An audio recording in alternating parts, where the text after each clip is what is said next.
You don't fall apart in dramatic moments. You erode. Low standards don't feel dangerous. They feel reasonable. They feel justified. They feel earned. I'm tired. I'll do it tomorrow. This is good enough.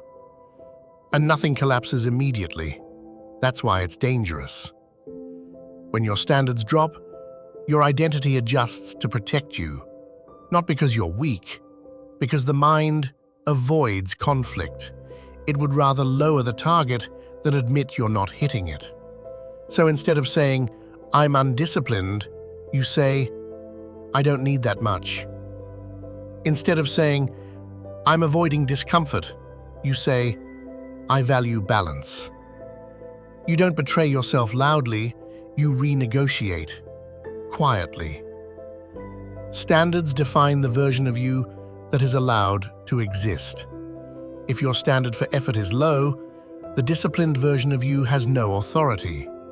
If your standard for honesty is flexible, the strong version of you dissolves. If your standard for who you tolerate is weak, your environment reshapes you. Standards are not preferences, they are borders. And when borders soften, invasion does not look like chaos. It looks like compromise. You tell yourself it's temporary. You tell yourself you'll raise them later. But here's the fracture.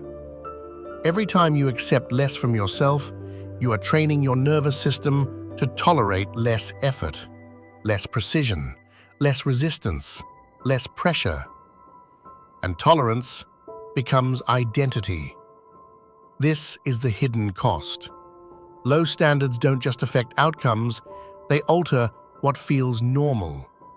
When you repeatedly allow yourself to underperform, your internal discomfort shrinks. The bar lowers. And what once would have embarrassed you now feels acceptable. The worst part?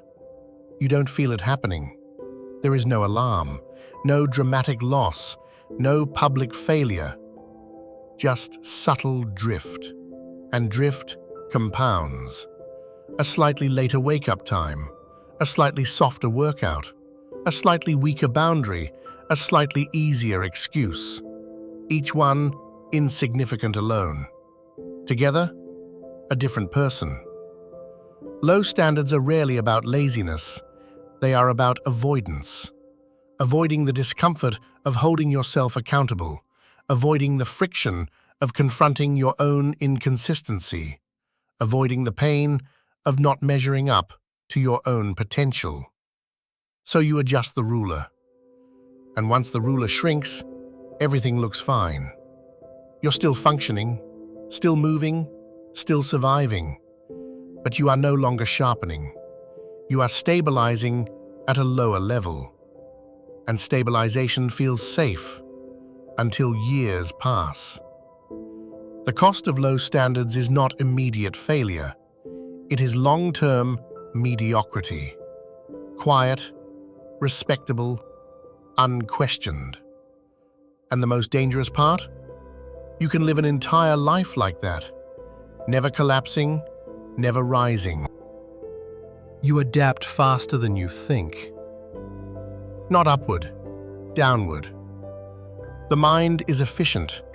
It does not argue with reality for long. It reorganizes around it. If you repeatedly act below your potential, your brain stops expecting more. It recalibrates. What once felt uncomfortable becomes tolerable. What once felt embarrassing becomes ordinary. What once felt beneath you becomes your baseline. This is how low standards become identity, not through collapse, through repetition. You skip one difficult task, nothing breaks. You compromise once in a conversation, no explosion. You let something slide that you know you shouldn't. The world keeps turning. And your nervous system records something subtle. This level is safe. Safety is powerful. The body prefers it. It will always choose predictability over pressure. So, if you repeatedly reward yourself for avoiding discomfort, Your system begins to associate avoidance with relief. Relief becomes reinforcement. Reinforcement becomes habit. Habit becomes character. And character becomes destiny. Low standards are not maintained consciously, they are maintained biologically. When you lower effort, you reduce stress. When you reduce stress, you feel immediate comfort. The mind marks that comfort as success.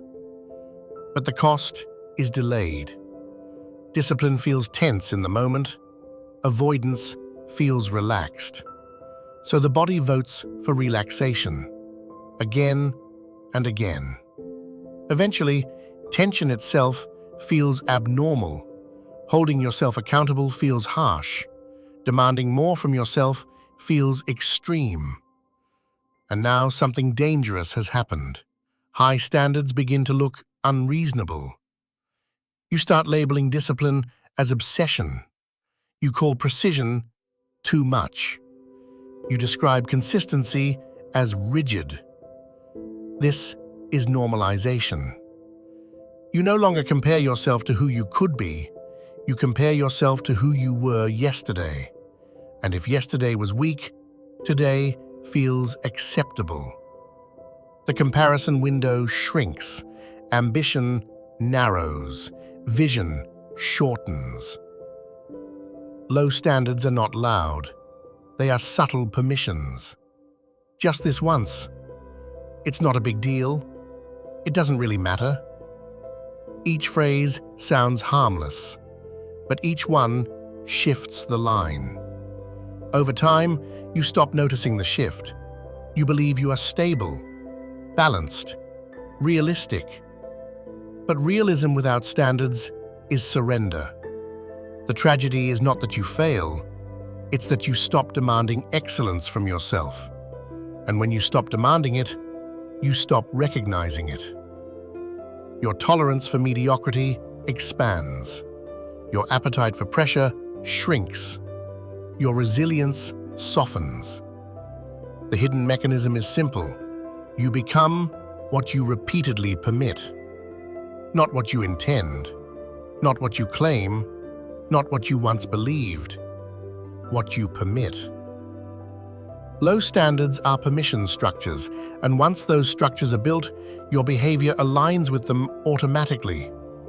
There is no dramatic fall, no external alarm, just a slow recalibration of what feels acceptable. And once acceptable shifts downward, rising again requires pain. More pain than maintaining strength ever would have required.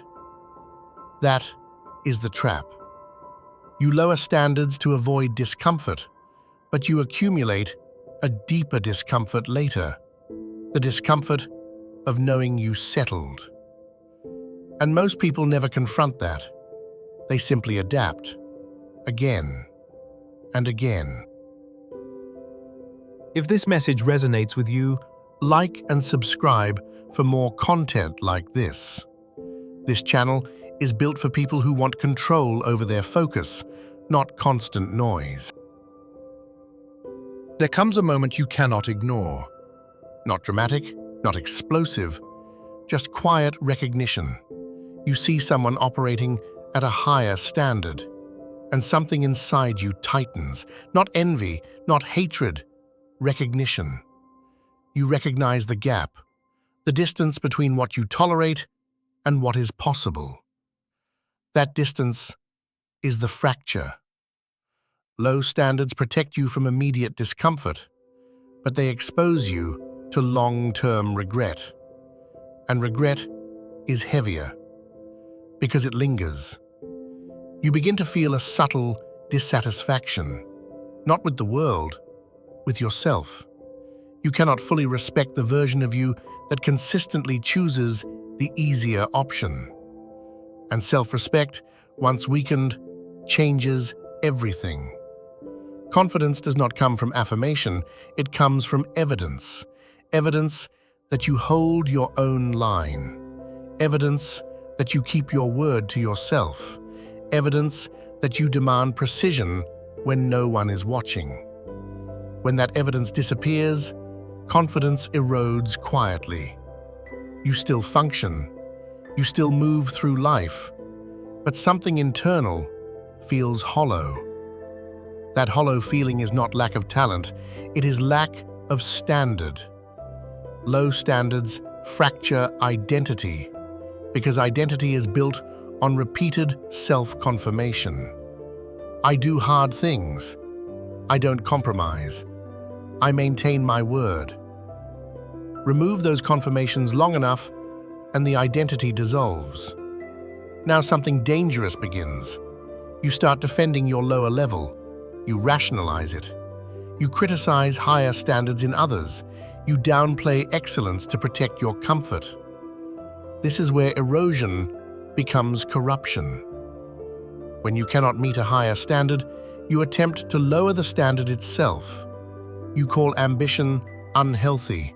You call discipline extreme. You call effort unnecessary. Not because it is, but because it exposes you. Exposure hurts more than effort. The fracture deepens when you look back. Years pass. Opportunities drift. Potential narrows. Not because you lacked ability, but because you consistently permitted less. Low standards do not ruin you overnight. They redirect you, slightly, consistently, and direction over time becomes destination. You wake up one day in a life that feels smaller than it could have been, stable, manageable, predictable, but smaller. The cost is not public failure, it is private awareness. The quiet knowledge that you could have demanded more from yourself and didn't. That knowledge does not scream, it sits, it follows you in moments of silence. It appears when you see discipline in someone else. It resurfaces when you imagine what you once intended to build. And it asks a simple question. Why did you settle? Low standards fracture the relationship you have with yourself, because deep down, you know when you are capable of more. And when you repeatedly choose less, trust erodes. Without trust in yourself, discipline feels impossible. Without discipline, growth stalls. Without growth, time becomes heavier. This is the darker edge. You don't just lose progress, you lose belief. And rebuilding belief requires confronting the standard you abandoned. That confrontation is uncomfortable, which is why most avoid it and continue drifting. Quietly. Raising your standards Is not dramatic. It is private. You do not announce it, you do not perform it, you do not negotiate it, you decide. Low standards were built through permission. Higher standards are built the same way, through non-negotiation. You stop asking how you feel, you ask what is required. You stop adjusting the ruler, you adjust your behavior. Discipline is not intensity, it is consistency under discomfort. You begin with small lines. Wake up when you said you would. Finish what you started. Speak precisely. Train even when motivation is absent. These actions are not impressive, but they are structural. Every time you hold the line, you generate evidence. Evidence that you are capable of self-command. Evidence that your word means something. And evidence rebuilds identity. The cost of low standards was drift. The benefit of high standards is direction. Direction restores tension. Tension restores strength. Strength restores respect. You will feel resistance. The nervous system will protest. It prefers the old baseline. That protest is not a signal to retreat. It is proof you are rising above what became normal. Raising standards means choosing short-term discomfort over long-term regret, choosing effort over explanation, choosing structure over softness. It is not about perfection. It is about refusing to tolerate what weakens you. You do not need external validation. You need internal alignment. When your actions match your potential, confidence stabilizes. Not loud, not flashy, stable. That stability cannot be taken from you because it was built privately. The restoration begins when you stop asking what you can get away with and start asking what you are capable of. High standards do not make life easier, they make you stronger, and strength simplifies decisions because the line is clear. The hidden cost of low standards was a smaller life. The reward of higher standards is a truer one. No applause required, no audience needed, just alignment. If this clarified something for you, like the video, subscribe, then raise the line quietly.